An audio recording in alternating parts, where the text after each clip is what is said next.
What is the right time? Walk when it's great to crawl. Play when it's great to write. What is the right time? To be a born talent. To be a future champion. To walk alone. Playing under 16 at 12. Facing 20,000 balls with a half-grown spine. What is the right time? Too little to be selected, too talented to be rejected. The papers, selectors all asking, what is the right time? The right time, it's when you do it. They say you're too young to play, but you're always old enough to dream. Don't worry about what the future will look like. Just prepare for it. Fearless plans from Aegis Federal Life Insurance help you and your family prepare for the future.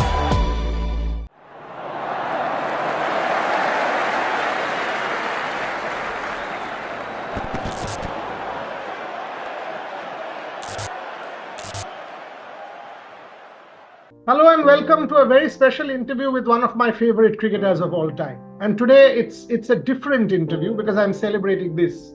You are seeing that in the background and we will talk at length about it, but look at it. This is what it is. Ashwin's book with Siddharth Monga, I Have the Streets, a KUTTY Cricket Story. Fabulous. Read it cover to cover. The day it came out, had pre-ordered, and he knows it as well. The day it was delivered, great read. Enjoy it because it flows. There is no difficult part or anything like that. It's a story which is being told. Lucid language, great read. But I thought I knew everything about him. You know, how much does cricket mean to you, yaar? I mean, every page I read, and it comes from inside. Not simply you, your father, your mother, your granddad, and the family. What does cricket mean to you all? See, I think firstly, it is not... cricket is not something that I chose as a profession because I wanted to be popular or because I wanted to be on TV or because I wanted to earn money. The reason I started playing the game was pure joy and love. And not once through my life of playing the game, right? Not once. I mean, even through all the struggles of, there are a lot of stories we had to cut out of it, Boria, to be fair, because we had to clip some of it because we had to get some finite distance in the book. Because we were told that you needed to get somewhere, because I would have probably finished it earlier than what I had finished. My whole interest in writing novels is because I'm an avid book reader, especially novels. So I mean, for me, bringing out how much I love the game, because all through the struggles of my parents to buy, the cost of a bat used to be 6,000 rupees. And the entire salary that my household used to get was about 2,000 rupees. So 2,000, 3,000 rupees. To buy those English willow bats was a huge struggle. But through the thick and thin of it, never once did my parents ever tell me that it is an investment that we have to go and earn back. I don't know what it meant to them. It was just the pure love. Even now, right, when I go back home to my mother or father, I just feel home. There are several times I go ahead and think, what will I do if they're not there? Because, they've been there all through my life as a pillar of support and as a pillar of, and how do I say that? There is no expectancy for that love that they give. And even now when I'm home, I'm currently practicing to play for the TNPL. When I go home, my dad will get me the, 100 grams of my favorite milk sweet that I used to eat when I was 12, 13 years old. And I don't know how I would repay that back, because we all miss our parents once they're not there anymore. But for me, even writing this novel is a way of, keeping them with me over a period of time.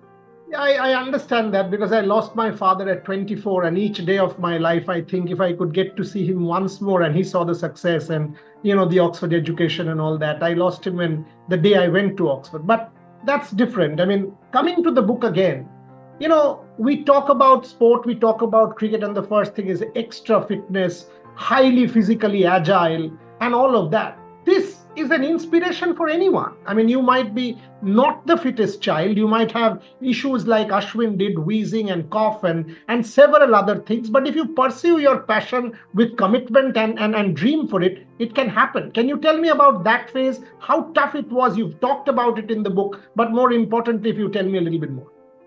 Look, I think I'm very thankful to the neighborhood I grew up in, Boria, because, there were these neighborhood uncles who used to feel, they were very close. And you know how the 90s households would look like, the neighborhoods, right? And you live in Calcutta and the neighborhoods are really tight and thick. And the locality I live in is pretty much similar. People are very tightly knit. My father and the uncles next door, they used to, we used to invite them for chai and we used to watch cricket together. That's the sort of neighborhood I grew up in. But the one thing that I would really thank my, elder friends that I played with was for the sheer competitive edge they gave me all through my life. I was the youngest in that group. I used to play alongside them. They gave me the opportunity to do that. And because of that, I never feared anything. And I think I started to believe that I could conquer anything and everything. Even though I was, like you said, not the most gifted, I had my own challenges. I used to feel that anything could be overcome. Maybe not necessarily, toe to toe. I could never be a Usain Bolt. But very early on in life, I realized that my limitations had to be conquered through other strengths that I could bring to the table. And I used to constantly think, okay, this is my weakness. How do I combat it? So the overall dismissal at the non-striker's end stemmed from that, because I used to be a slow runner between the wickets and I used to cop a lot for that. I used to take extra, distance as soon as the bowler delivered the ball. I used to start running. And if I wanted to get a couple of twos, I used to step out on purpose early on to try and counter the ball on either side of the pitch to get a couple of twos. Just started thinking like that. And then I realized, okay, maybe this is an edge. I should probably run the batsman out at the non-strikers. And so I started thinking about how to combat all this because of the limitations I had. Look, I think we all are born with some strengths and born with limitations. But I think if you can use your strengths to cover up your limitations, you will probably even things out. Interesting that you say that. I would have asked later in the interview, but now that you mentioned that issue of running the batsman out, the Mankading issue, you mentioned it in the book in detail. And your father, your teacher did not, your father sort of, that story there, that he did not speak to your dad for a period. Tell me about it. And the first thought is this ethical, is this unethical? And you played within the laws of the game. I've always said you play within the laws of the game. How was it? I thought I needed a little bit more there because that paragraph ends there and the story sort of crops, but maybe you wanted to say a little bit more. Give me a little bit more of that. Look, I think I recently did the book launch in Chennai and we were talking about it and I found it amazing because it gave me a new perspective into the whole situation as well. My childhood coach, his name is Mr. Chandrasekhar Rao, okay, and I was his blue-eyed boy. He loved me to bits, even in a group of 100, 200 kids, he would be able to, just watch me do my thing. And I was quite naughty, so he used to pick on me all the time. He loved the way I batted. He loved the way I bowled. He knew that I had something in me. And hence he loved my dad because he saw the passion that my dad brought to the table. Every day he used to take me to the ground. I never used to take a changed t-shirt. He used to look, even now I'm sitting with a sweaty t-shirt because I just come out from the bat. My father used to carry that sweat t-shirt because the coach would be annoyed. So he used to carry that extra t-shirt. He used to carry water for me. For me, cricket was everything. The moment you put 3 stumps in place, I don't need water, I don't need food, I don't need anything. I just want to be there. Okay. And so because my coach didn't like this, my dad used to step up. And they used to have a really, really good love-hate relationship. My father used to, every time he used to pet me like this, he used to, look after me. My coach will go to my father and he'll have a go at him. Why the hell are you spoiling your son? Then he'll be like, he's the only son I have and he's not the most gifted. He's got a lot of problems. I'm covering up. And this is the one thing that he does with so much joy. I don't want to limit it. I don't want to even stop him for a moment from, if he wants to leave for ground, he needs to leave to the ground. I will keep the water bottle ready because he will not. I know he won't because he wants to run away. So this is the sort of relationship they had. And my dad was working in the railways, right? We had a couple of his railway colleagues visit home 3 days ago. And they were talking about how they used to chip into work because he had to take me for practice or matches. Wow. And how delighted they were doing that. And it was amazing. So one of these days we were playing a game and the game happened in a place where I currently have my academy. So the game was between DAV Mogapair versus Rao's Cricket League. That's what it was, a private club game. And the game was kind of in a balance and there was a good batter batting at the other side and there was a number 11 batting at the non-striker's end. It was the last ball of the over and my dad stood right behind the batter and he suggested to me to knock the bail off. Why this came in his head? Even this was triggered because he told me Kapil Dev once ran out Peter Kirsten in the non-striker's end and gave him a warning. And sorry, I think Courtney Walsh also gave a warning. Yeah. I watched that match. So, he used to narrate these stories to me when I used to sit in the cane chair. I used to sit on his, lungi and watch the game, and I used to tear his lungis, so just for fun. And he used to tell me all these stories, and I started running out elder kids near my house, because if I had to keep bowling to them, I had to bowl to them all day long. So I used to find ways and run them out at the non-strikers end so that I could get my go with the bat. And then I realized in the game that this was, and all these kids used to go and complain to my dad that he's running us out to the non-strikers, it's wrong. And then my dad used to tell me, it's fine, you run them out. It's okay. Because Kapil Dev has done it, Courtney Walsh has done it, and it's fine, it's fair. Because the batsman is supposed to stay behind the crease. As a bowler, you're also supposed to bowl from behind the crease. And this fine day, because he knew these narratives from the neighborhood, he showed it to me and I ran the batsman out of the non-strikers. It was my first time. It was in an under-12 game. And believe you me, the coach, I was a favorite, right? He didn't talk to me for days. And once he broke the ice in another game, an under-12 game, and he had a go at my father. And my father was like, he was shattered, and they were like locking head on with one another. And I knew this is not a very popular thing, but imagine a child who had a favorite coach, and then the coach is not talking to you, he was upset. Eventually he came around. He forgave me, he pardoned me and all that. But I never did anything wrong. Inside our household, my dad said, you're fine, don't worry about it. People will come and go. So for me to take on a battle when I ran people at a big stage and being, questioned by millions and millions of people wasn't such a big deal, honestly, because I had countered that way when I was younger. And to me, another person's opinion is okay. If it is constructive, I will take it. If it is not, I think I have the balance to say, that's your life, this is mine, I'll go my highway. So clearly, when I think of that incident with Butler, you actually had that story worked out in your head. It's not as if it was the first time. So there is a pre-story to that. Like we say, there is a prequel to that story. And clearly, you've just narrated that. Wonderful. No, interestingly, what happened at the Butler episode, my team themselves were shocked. They were looking at one another. And I called them into a huddle and said, you know what? This is a game-breaking moment. But all I want you to do is now focus on the game and make sure we win the game.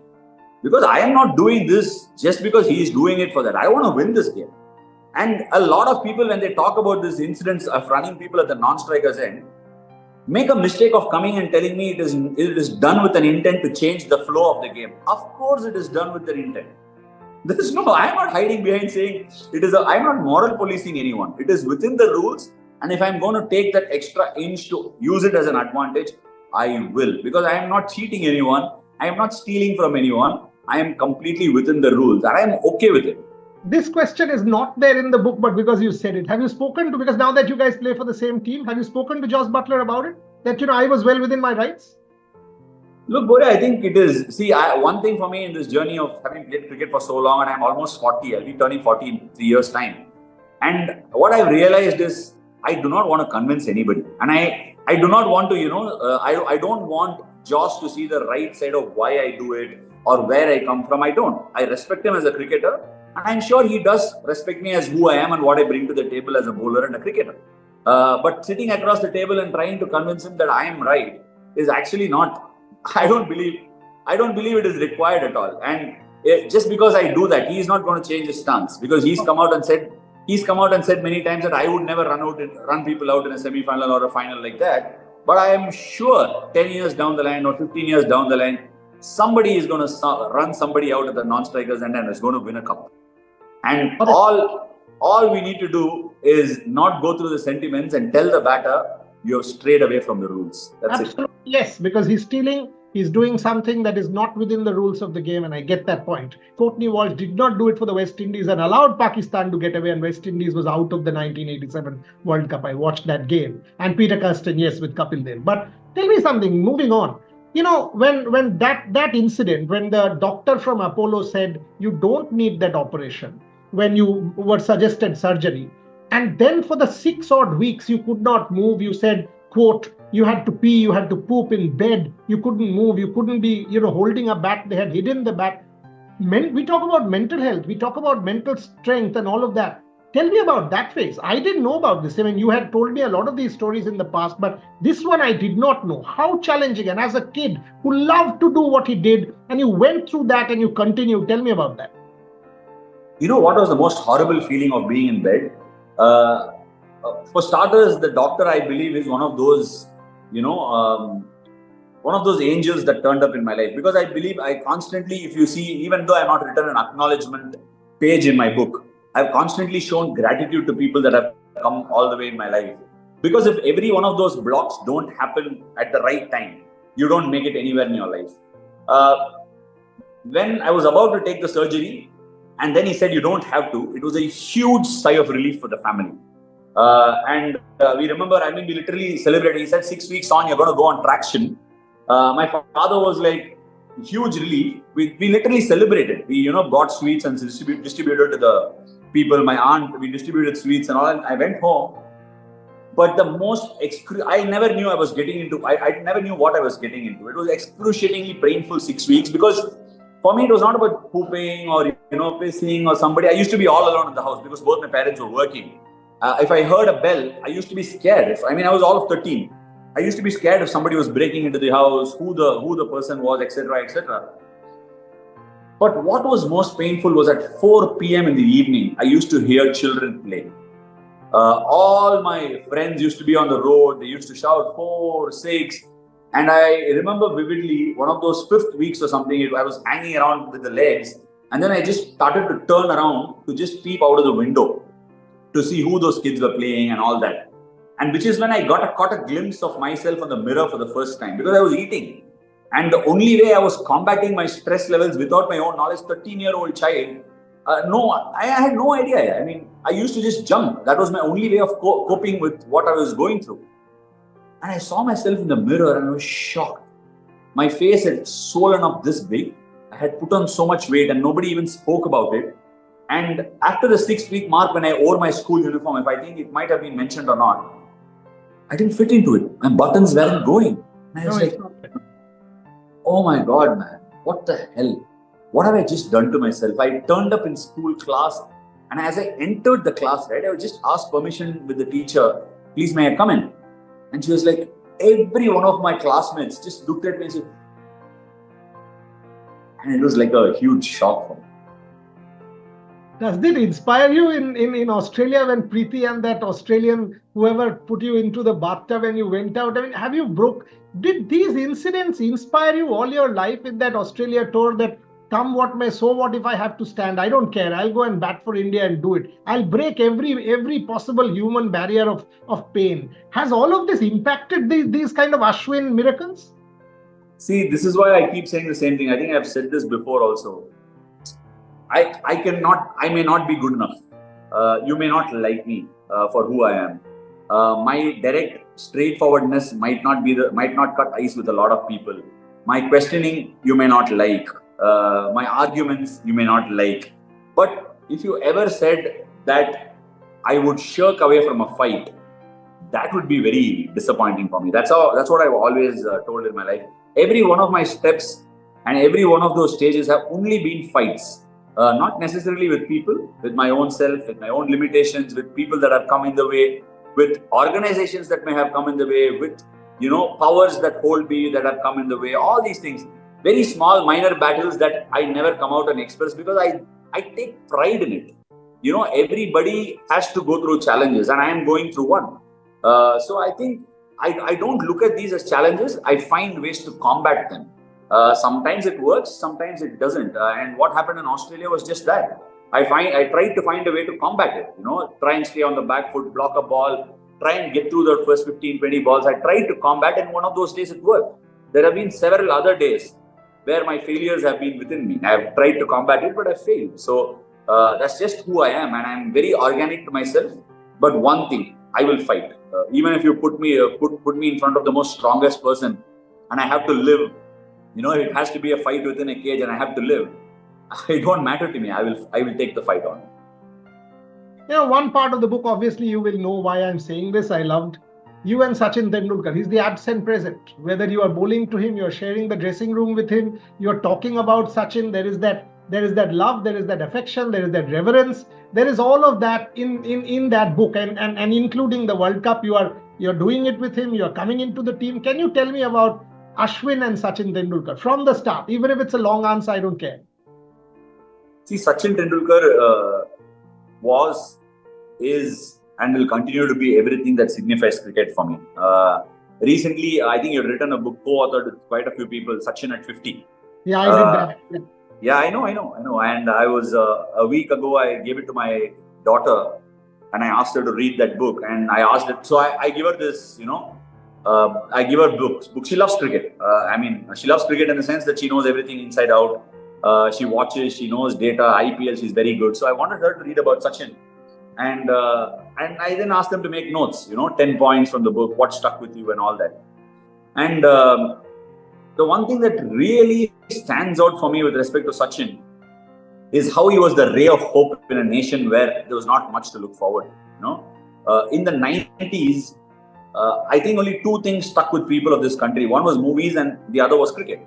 And when you spoke about cricket, it was Sachin Tendulkar. All those people that came around, your Rahul Dravid, Saurav Gangulis, all those who came around and did several great things were following on the footpaths. And they were all very symmetrical in the way they came to Indian cricket. But I remember how my stomach used to churn when Sachin Tendulkar used to go out to bat. Because the greatest gift for me on a day I watched India bat was watching Sachin Tendulkar bat for more than 2-3 hours. I don't want him to get out. And that gave me huge happiness. But when I came into the dressing room, right, there was this fiercely competitive side of me that had come through over the years. That, like anybody, be it Dhoni or be it Sachin or be it anybody, I want to get them out because they're my childhood heroes. But however, when I bowled to Sachin, right, that I always used to feel for the first year or so that I never used to complete my action. I used to, just leave the ball there because I'm bowling to Sachin Tendulkar. I never used to complete my action. And I'm like, okay, Sachin will hit me there because my memories are jogging back to Chepauk, where he carts Shane Warne, where he carts Gavin Robertson, where he carts Saqlain Mushtaq all over the ground. And for me, if I bowl to Sachin Tendulkar, he will cart me around the park. So I never used to complete my action. Only after a year or so, when I realized Sachin Tendulkar is just another human being with flesh and blood, is when I started really bowling properly to him. But Sachin Tendulkar was a ray of hope for me, and Sachin can never fail for me. Anybody that spoke ill of Sachin Tendulkar in school or anybody, I would just take that battle on. There have been, I've rolled on the floor with a couple of my school classmates, 7th standard or something like that. When he said Sachin Tendulkar is not the greatest player, Mark Waugh is. I think it might have been the 1996 World Cup where Mark Waugh made 100 at Chepauk. So the next day we were loggerheads, and we started hitting each other in school and all that sort of stuff. So Sachin was that for me, and to share the dressing room with him was actually credit to him to have lasted that, endured that sort of a career for me to have the blessing to share the dressing room. I just want to put on record that, I've also gone through my challenges in the last 2 years. When this book happened, I did not interview Ashwin because I was not supposed to, so I did not break a rule. But I asked him, will you write? And he took it on himself to do it. So I remain grateful. And I'm also putting it on record that you were one of the few people who did not judge me. And I remember that flight. I've written it in the book Band in Dubai. I hope you remember. You stood on top of that escalator. You waited for me when I came there and you said, it'll all get okay. You were again going to play TNPL and I was coming back from that Edgbaston test match. So these are little moments that sort of like gratitude. That's the word. Appreciation, friendship. This is the word. So I also wanted to put that on record for you, for you as a friend. So that's significant. That's very significant for me and my family.